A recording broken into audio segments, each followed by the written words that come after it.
What's going on, everyone? Welcome to the Warehouse Series and welcome to Discord Friday. So I put a video out on Monday that absolutely tanked. All right, it has like no views on it. I guess I should have did the thumbnail a little bit differently, but what it was is a person that's been at my work. He had 1 week of training on his own, training, and then he had 2 weeks of selection on his own. He told me that he binged watched a lot of my videos, and if you go look at his pictures and those videos, man, does it prove that you can definitely learn from my channel, because he is definitely building like I have, no previous warehouse experience, and he is absolutely killing it. Not only on week 2 on his own does he build good pallets, but I could already tell he's already establishing a system, and that is when you focus on the build and not the standard. So that's going to be in the description below. Go click that link and go watch that video. Guys, if you're not a subscriber to my channel, please do that. Hit that notification bell so you're not missing out on any of my content. Discord, that link is in the description below. Give me a thumbs up, give me comments, guys. Share my content with your fellow workers. Let's get on to the first picture. And I really appreciate you guys putting up all your Discord pictures, because we got a lot of different things to look at today. All right, guys, so the first one is this one right here. So someone actually screenshotted Cole Wolf's picture. I believe this was Cole Wolf. Someone screenshotted this, messaged me and said, is this, because someone's been, I've been working with somebody and I've been telling them that I really don't like the times that they're using the breaker pallets. And they said, is this a good time? And yes, this is a good time.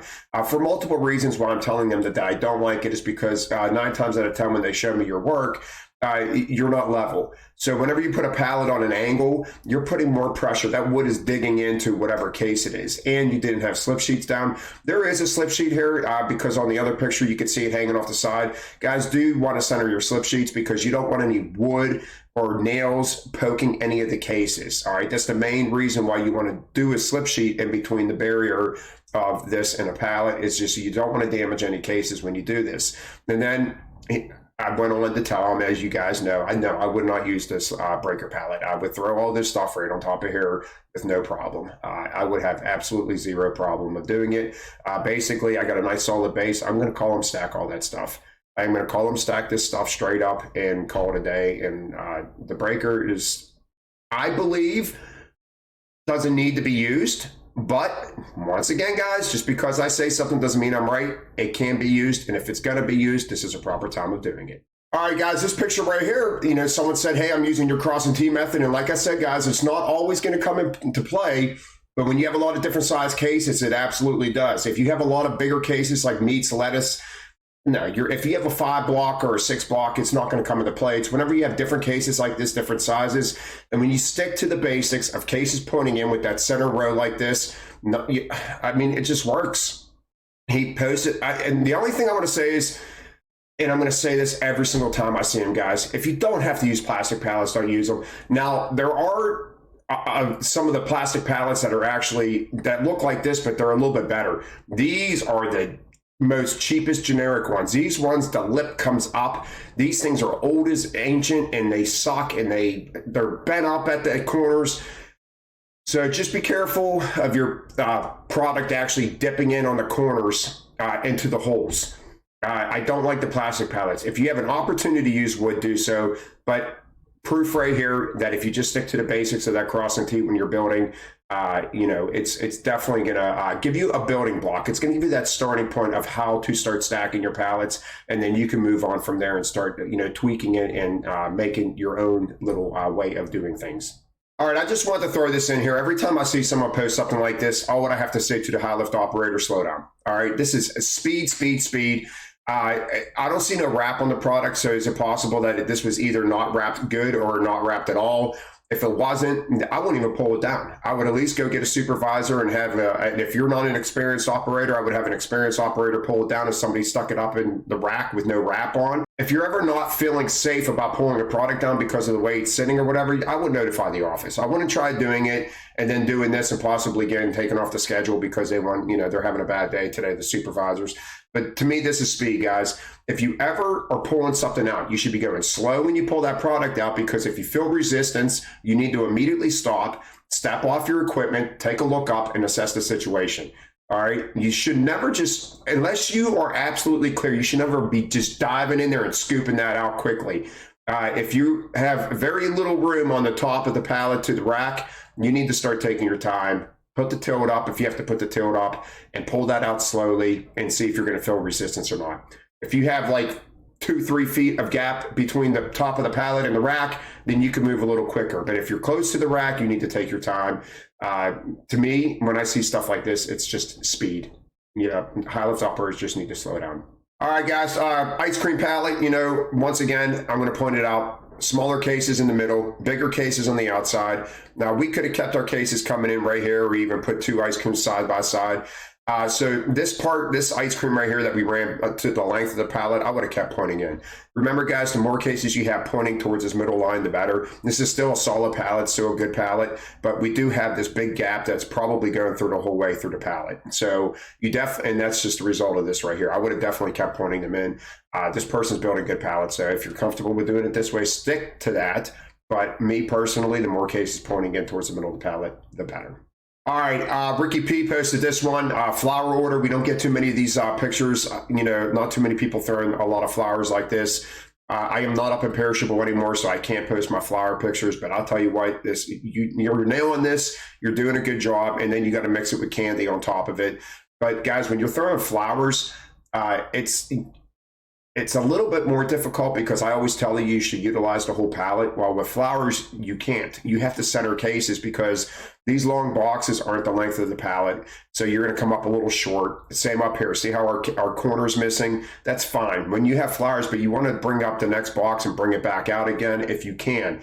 Now, it might be the same length as this box, so you have to keep it there. But this is a solid looking pallet. And I'm glad you posted it because we don't get a lot of flowers, like I said. And just for the new people, this is how you want to do it. All right. You get flowers like this, you're going to call them, stack them for the majority of the time, and try to keep the same size boxes together.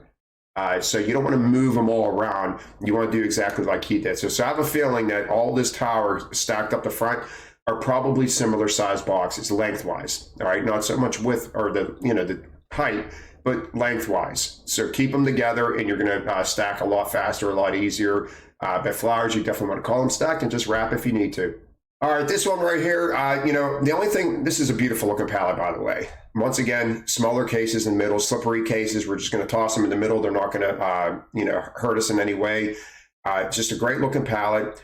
The only thing I want to say is now, I'm not mentioning, specifically talking to this person, but for new selectors, when you're, the slip sheet, 100%, because once again, just like I said with Coal Wolf, putting the white wood on top of potato bags, you don't want to puncture the bags. Well, it's the same with this.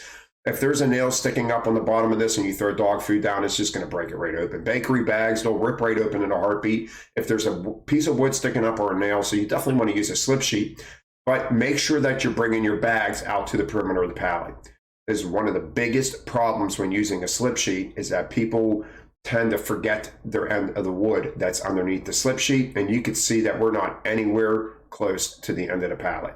So just keep that in mind whenever you're stacking these pallets, but great looking work. All right, this one right here is a beautiful looking pallet. All right, we have a nice solid base, keeping light cases together. We got our Fijis and we capped it off with one of those ones that are folded over. Great opportunity to use that on top of these slippery cases. And then look, guys, what did we focus on? Look right up the middle. I mean, maybe we could, the only thing that I could have said do a little different is just center this case here, but it looks like we're okay. We got a heavy column over here. We're not going to lean too much. All your small cases in the middle, all your big cases on the outside. Job well done. Yeah, this is just great looking work. I mean, high corners, low inside, keep it to the basics, small bag in the middle. Like these little rice bags, I do the same thing. Why put them on a corner? Guys, remember, bags give. So why would you stick these 2 bags on a corner, stick them in the middle, and you don't have to worry about them. Keep your solid cases on the corner and your weak in the middle. Guys, this case right here, we're up at the top of the pallet, we're topping it off, not a big deal. But if you ever have to select this and you're down lower on your pallet, put it in the middle as well, as long as it's small enough, because that way, if it buckles more, we don't have to worry about it knocking a corner over. All right, guys, once again, this Fiji water right here, I tell you that I hate using it for a base, but if I have to, if you get quantities, then you have to. But we did the right thing. We did use a slip sheet. I will tell you this right now. If I tell you I don't like using slip sheets, but if I had a full layer of Fiji waters like this, absolutely I'm putting a slip sheet on it because what I just said. You could either want to do one of two things. Put a slip sheet on it, and actually I would probably still do this as well. Whoever built this pallet, let me know if you had to fix these cases a couple times because they'll actually slide off the wood as well.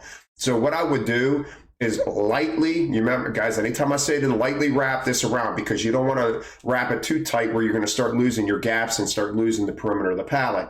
So you could actually just throw a real light wrap around this. So whenever you're driving, you're not going to get any shifting going on with the Fiji water. But other than that, this pallet is beautiful. The broth right here, guys, that's it. It's nice and spaced out. But these gaps are as wide as I would take a gap. All right. Because what happens is, all right, let's say we start making these gaps bigger and we put a slip sheet on, you start getting that false hope that your big gap is sturdy because you have a slip sheet there. Then you put a case in that gap and then it starts dipping down into the slip sheet, all right, into that hole underneath of it. So these gaps are as big as I would take it, all right? The reason why I'm saying this is, and I'm not saying this person individually, but I've seen that level at all cost mentality. There's guys at our warehouse that will double the size of these gaps. And then they put cases right in the gap and it starts dipping into the empty spot below it. So yeah, that's one thing I want to say on this. The Ben's rice, I'll tell you guys, you should keep them upright. You can see this is buckling. We got another one on its side over here. These Ben's rice just pop open way too easy. I'm not saying that if there are pouches in there, I'm not saying it's going to get damaged, but there's an opportunity for it to get damaged because they're just such a weak box. So I like to keep them upright unless they're at the top of the pallet. It looks like we have a pasta on top of this one, so it's still a little bit of weight. It's probably not going to do anything. But try to keep them upright. But other than that, man, this is a great looking pallet. Thank you for posting your work. All right, guys, another one, something different. I don't even know what this product is, but I love it because it's still the same concept of keeping the bigger or even keeping multiple light cases together. I told you, if you put here, we got 3 cases right here. It's like one case. In my opinion, this is like one case. We got a level playing field to put it on. We're going to put all 3 cases on top of each other together to basically form like a big case pointing in. And we're keeping all the small cases in the middle of the pallet. Basics, basics, basics. I love it. Keeping light cases together. We just tied this in really nice. Look how we column stack. So we got a column stack tied in corner. All right. So we tied this in, but we column stack the corner. We column stack this. We column stack this. Do you see at any given time this person forcing that tie in? No, we're waiting patiently because when you do this and tie in the top of this pallet, it is locking in the bottom of the pallet. So keep that in mind. We don't always have to force that tie in. Tie in your corners until you have an opportunity to tie in the whole pallet. All right, guys, this is the last picture I want to look at. A lot of shrink wrap in the middle. This is a lot of actually slippery cases and weak cases. I like what you did down here with the 2 boxes on the corners, leave your water in the middle. The only thing I don't like on this whole entire pallet, I think you built the pallet really well, especially considering what you have. You did a great job. This right here, that's the only thing I find wrong with it is that you should have still pointed that pop in as well, because now you're putting direct pressure into, and you can see the Dare Park buckling. So you're already putting direct pressure right in the middle of that box. Now we got big jugs in there, probably not going to damage it out too much. It's probably not going to hurt it by the time it gets to the store. But if this was a different type of box that could crush a little bit more because it doesn't have the solid jugs in there, then I mean, but we're also possibly, you know how the top of the water jugs get pushed down? We might like push down a jug because of this. Just, I would always keep this focused coming in because that direct pressure in the middle of the box is not helping out. But other than that, this is a really nice looking pallet. Great utilization of a slip sheet. Got a lot of slippery cases like this midway through the pallet. Let's throw a slip sheet on. And I like how you just wrap the middle. I'm curious if you have wrap machines. Remember, guys, if you have wrap machines, just wrap the middle of your pallet and keep moving. You do not need to wrap the whole thing. It's just a waste of time, in my opinion. All right, guys, you know, I'm sorry if I talk faster this video today. I don't have a lot of time to do this, so I just wanted to get this out ASAP in my day, you know, so thank you for watching. Watch that video on Monday. Keep supporting my channel. I appreciate you guys, and I'll see you next time. Have a great day.